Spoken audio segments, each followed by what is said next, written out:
In today's video, I'm going to teach you how to add a checkbox to a DocuSign document.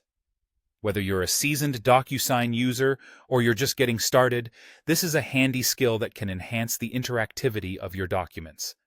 Let's get right into it. First, you'll need to log into your DocuSign account. Once you've successfully logged in, locate the document or envelope you want to work with. This could be an existing document, or you may need to create a new one, depending on your specific needs. Navigating to this first step is crucial, as it lays the groundwork for everything else we'll be doing. Once your document is open, you'll need to enter the field editing mode. You might see this option labeled as Add Fields, Edit Fields, or sometimes Prepare, depending on how your account is set up.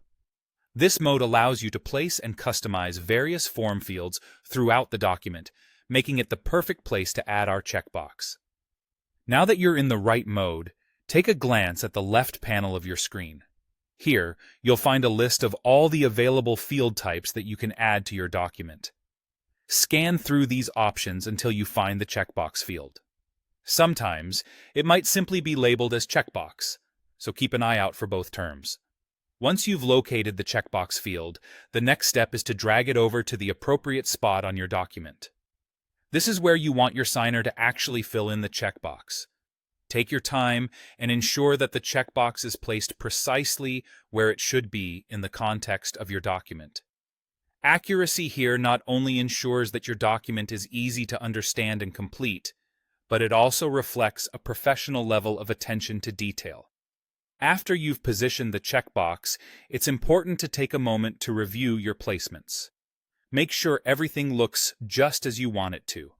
This step is crucial to ensure the document's clarity and functionality for the recipient.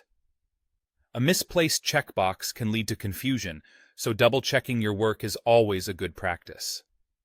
With everything in place, the final action is to save your changes. Depending on the interface you're using, you might see options like Save, OK, or Next to finalize your preparation. This step will lock in all the adjustments you've made, enabling the document to be seamlessly prepared for sending out or continuing with any additional preparation steps you might have. And that's it. By following these steps, you've successfully added a checkbox to your DocuSign document. It's a straightforward yet effective way to make your documents more interactive and user-friendly. Thank you for watching, and see you in the next video.